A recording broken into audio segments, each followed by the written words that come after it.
La siguiente exigencia básica a comprobar es si el edificio necesita o no de sistema de protección contra la acción del rayo. Y para ello se establece un procedimiento de verificación en el cual lo primero que hay que hacer es calcular dos parámetros que son n sub b, la frecuencia esperada de impactos en el edificio en función de su localización y de una serie de características de parámetros cuyo producto nos da este valor de n sub e. Se compara n sub e con el riesgo admisible n sub a, que es también fruto de otra fórmula en el cual interviene una serie de parámetros en su cociente.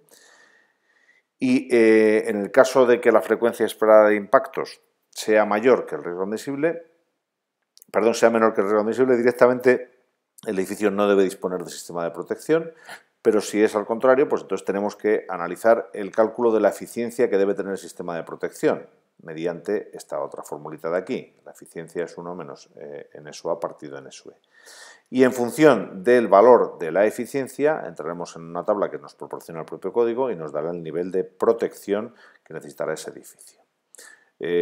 Indicar que si el nivel de protección calculado es 4, el edificio tampoco ha de disponer de sistema de protección contra el rayo.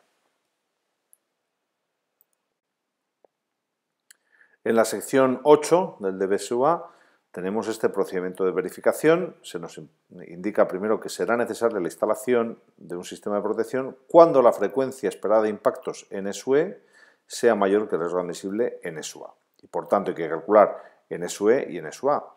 La frecuencia esperada de impactos es por esta fórmula. N sub e es el producto de la densidad de impactos sobre el terreno, y para ello se nos da un mapa que era único en el DBSUA,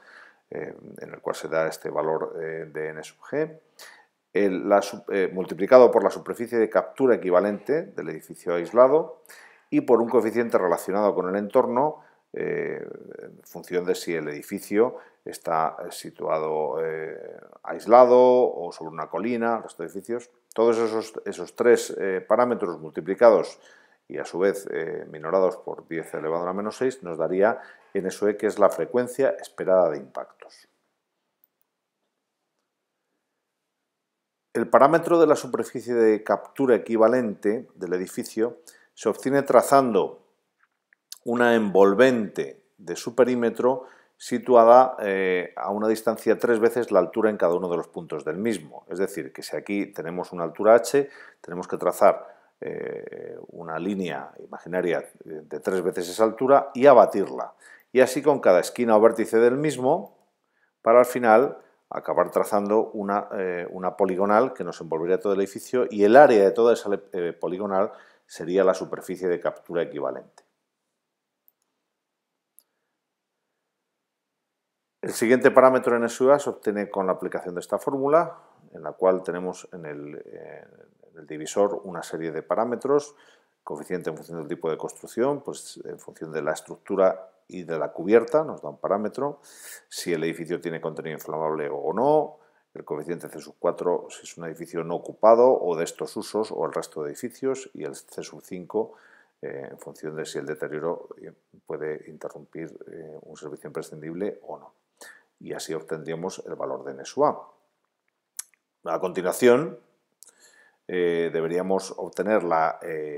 eficacia mediante el uso de esta expresión, 1 menos n sub a partido de n sub e, y el valor que nos dé aquí entrar en esta tabla para determinar qué nivel de protección requiere el edificio. Ojo con esta nota, si estamos en un valor de eficiencia entre 0 y 0,80, la instalación de protección contra el rayo no es obligatoria. Por lo tanto, en nuestro edificio estableceremos este procedimiento de verificación,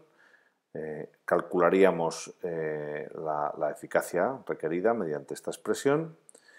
y para ello pues tenemos que determinar la frecuencia esperada de impactos, que en el mapa que era único observamos que en la zona de Madrid tenemos un coeficiente n sub g de 2,50.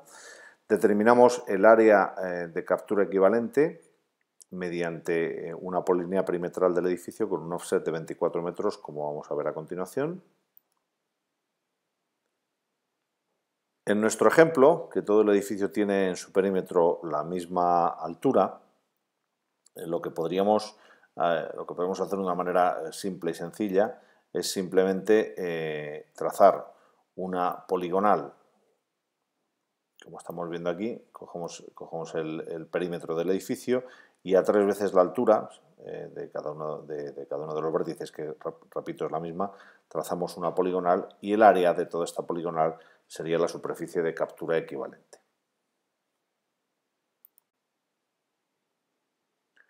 Y tomaríamos el coeficiente C1 para un edificio aislado igual a 1, con lo cual la frecuencia esperada de impacto sería el producto de todos estos parámetros, me daría 0,021 impactos al año. Y el riesgo admisible, determinándolo mediante la otra expresión, vamos tomando los coeficientes, pues por ejemplo 0,5 para una estructura de cubierta metálica, un coeficiente C3,1 para un edificio con otros contenidos, un coeficiente C4,1 para un edificio uso administrativo y un C5,1 para el resto de los edificios, con lo cual tendríamos el valor de riesgo admisible en SOA 0,011.